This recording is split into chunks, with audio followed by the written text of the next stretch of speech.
मनोज जरांगेंची थोड्याच वेळामध्ये पत्रकार परिषद होणार आहे। मुंबईकडे आगेकूच करण्यावरती जरांगे पाटील ठाम आहेत। सध्या मनोज जरांगेंचा मुक्काम हा नवी मुंबईच्या वाशीमध्ये आहे। आज सरकारचं शिष्टमंडळ हे मनोज जरांगे यांची भेट घेणार आहे।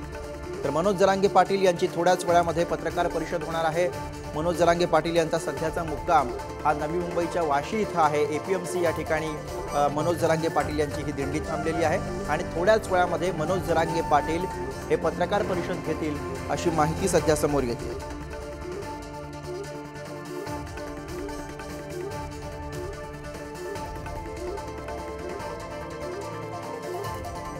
या क्षणाची मोठी घडामोड आपण बघतोय।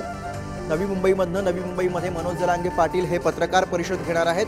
थोड्याच वेळामध्ये मनोज जरांगे पाटील यांच्या या पत्रकार परिषदेला नवी मुंबईच्या वाशी इथं सुरुवात होणार आहे। पायी मुंबईत जाण्यावरती मनोज जरांगे पाटील आणि मराठा बांधव हे ठाम आहेत। त्यामुळे आता जरांगे पाटील या पत्रकार परिषदेमध्ये काय भूमिका मांडणार याकडे लक्ष।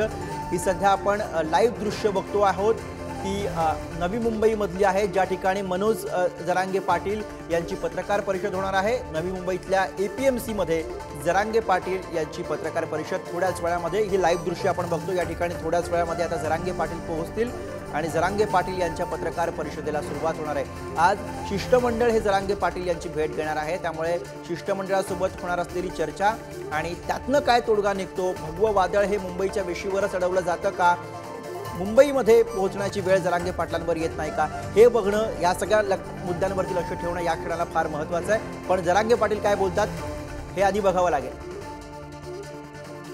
रिद्देश हातीम आपले प्रतिनिधी सध्या या ठिकाणावरून आपल्या सोबत आहेत। रिद्देश, जरांगे पाटील यांची पत्रकार परिषद थोड्याच वेळामध्ये सुरू होणार आहे, काय चर्चा आहे? जरांगे पाटील साधारणपणे कोणत्या मुद्द्यांवरती या पत्रकार परिषदेमध्ये बोलू शकतील?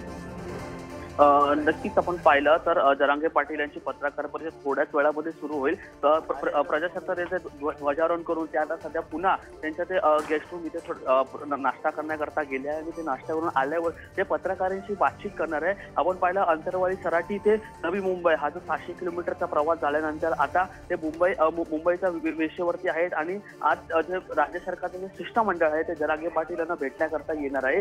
त्या या भेटी दरम्यान जे जरांगे पाटील यांचे जे मुद्दे उपस्थित केले, जी मागणी केली आहे की मराठा समाजाला आरक्षण मिळावं ओबीसी अंतर्गत, तसंच त्यांनी असा देखील मुद्दा उपस्थित केला होता की सगळे सोहऱ्यांना देखील आरक्षण द्यावं। तर हे ज्या सर्व मागण्या त्यांच्याकडून करण्यात आल्या आहेत, ते मागण्या राज्य सरकार हे पूर्ण करतील की नाही हे देखील पाहणं आज महत्त्वाचं असेल। कारण आम्हाला अशी सूत्रांकडून माहिती मिळाली आहे की जे त्यांच्या मागण्या आहेत ते राज्य सरकार हे पूर्ण करणार आहे। मात्र आज जो GR आहे तो GR जरांगे पाटील हे वाचल्यानंतर त्यांची पुढची भूमिका हे देखील पाहणं महत्त्वाचं आहे। शिष्टमंडळाची जेव्हा भेट होते आणि हा GR समोर येतो तेव्हा जरांगे पाटील काय भूमिका घेतात हे पाहणं महत्त्वाचं असेल। धन्यवाद रिद्देश या सविस्तर माहितीसाठी।